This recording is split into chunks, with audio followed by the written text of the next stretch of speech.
गौरी पुत्र गणेश भगवान की जय। जय श्री कृष्णा, राधे राधे। आज मैं आपको सुना रही हूँ एकादशी माता की बड़ी ही दुर्लभ कथा। तो आप सभी भक्तजन इसे बड़ी ही श्रद्धा और प्रसन्न चित्त मन से पूरा अवश्य सुनिएगा। आइए अब बड़े ही प्रेम से एकादशी माता की कथा को सुनते हैं। इस कथा को सुनने से ही एकादशी का व्रत पूर्ण माना जाता है।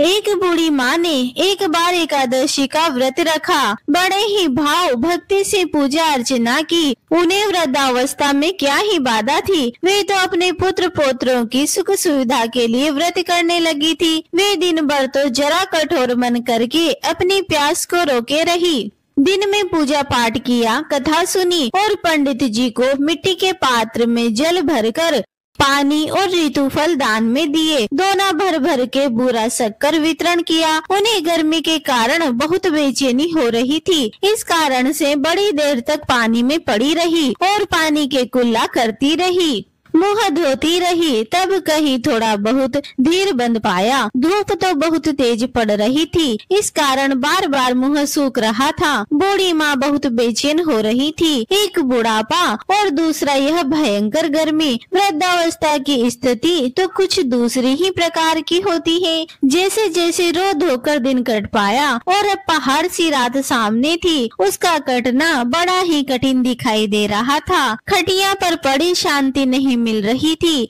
वे बार बार करवट बदल रही थी। अनेक बार वे बाहर जाती और भीतर आती, उन्हें घर के अंदर शांति नहीं थी। वे पड़ी पड़ी एकादशी माता का स्मरण करती। वे कहती कि हे माता जी, आप मेरी लाज रखिएगा, आप ही मुझे शक्ति दीजिएगा जिससे मैं भली भांति आपका व्रत कर सकूं और यह पहाड़ सी रात शांति पूर्वक व्यतीत हो सके। प्यास के कारण बूढ़ी माँ की बेचैनी तो बढ़ती जा रही थी। उन्होंने धैर्य रखने का बहुत प्रयास किया, किंतु सहनशीलता की सीमा टूट गई और वे घबराकर एकदम चिल्ला पड़ी। बोली कि बचाओ बचाओ। अम्मा का चिल्लाना सुनकर परिवार भर के नर नारी, बच्चे और पड़ोसी एकत्रित होकर बूढ़ी अम्मा की खटिया के समीप पहुंच गए। सबने पूछा कि अम्मा जी, आपको क्या हुआ? आप क्यों चिल्ला रही हैं? आप इस वृद्धावस्था में यह कठिन व्रत क्यों कर रही हैं? अम्मा जी, शक्ति से ही भक्ति होती है। थोड़ी ही देर में वे फिर से बोली कि अरे, हमारे तो प्राण ही निकले जा रहे हैं। मेरी छाती पर ठंडे पानी का घड़ा रख दीजिए। नातियों ने दादी की छाती पर ठंडे पानी का पात्र रख दिया।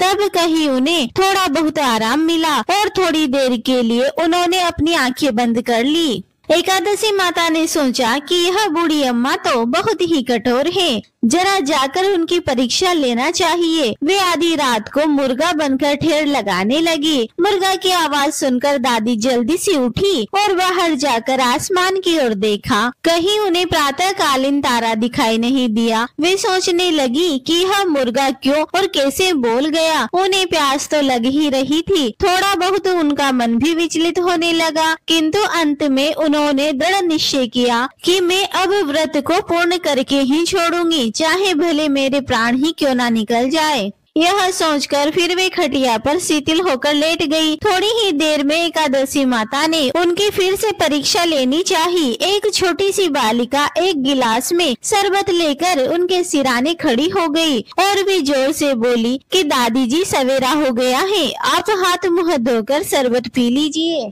पहले तो शरबत का गिलास देखकर उनका मन ललचाने लगा, किंतु अचानक व्रत का स्मरण हो आया और उन्होंने सोचा कि मैं किसी भी प्रकार से अभी शरबत नहीं पी सकती हूँ और वे शांति पूर्वक अपनी खटिया पर फिर से लेट गई। थोड़ी ही देर में उन्हें ऐसा लगा कि जैसे किसी ने उन्हें पानी के कुएं में पटक दिया हो। वे बड़ी देर तक उस कुएं में हाथ पांव चलाती रही, किंतु उन्होंने अपने मुंह में पानी की एक भी बूंद नहीं जाने दी और वे दृढ़ता पूर्वक अपना व्रत पालती रही। थोड़ी ही देर में न जाने कहां से सामने आग जलने लगी, जिससे भारी गर्मी बढ़ने लगी। प्यास के कारण प्राण निकलने लगे, किंतु बूढ़ी अम्मा का कुछ भी नहीं बिगड़ पाया। वे जहाँ की तहाँ मुस्कुराती हुई सी बैठी रही। थोड़ी ही देर में बाहर प्रकाश दिखाई देने लगा। ऐसा लगा कि जैसे सवेरा हो गया हो। बूढ़ी अम्मा ने जब बाहर निकलकर देखा तो समझ गई कि अभी सवेरा होने में 3-4 घंटे की देरी है।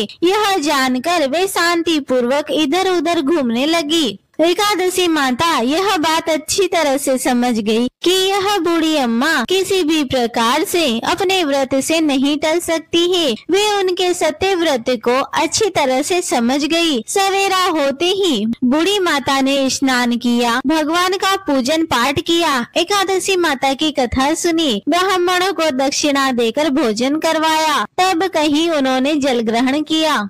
कन्याओं को भोजन कराने के बाद अम्मा ने स्वयं भोजन किया। उस श्रेष्ठ व्रत के प्रताप से बूढ़ी अम्मा की आयु में वृद्धि हो गई। उनका घर परिवार हरा भरा हो गया। घर में अब उनके कोई अभाव नहीं रहा। वे हर तरह के सुख साधनों से संपन्न हो गई। नाती नातिन से उनका घर भर गया और वे उसी दिन से 12 महीने की एकादशी का व्रत करने लगी। एकादशी माता के व्रत के प्रताप से इस संसार में हर प्रकार के सुख भोग कर अंत में वैकुंठ धाम को चली गई।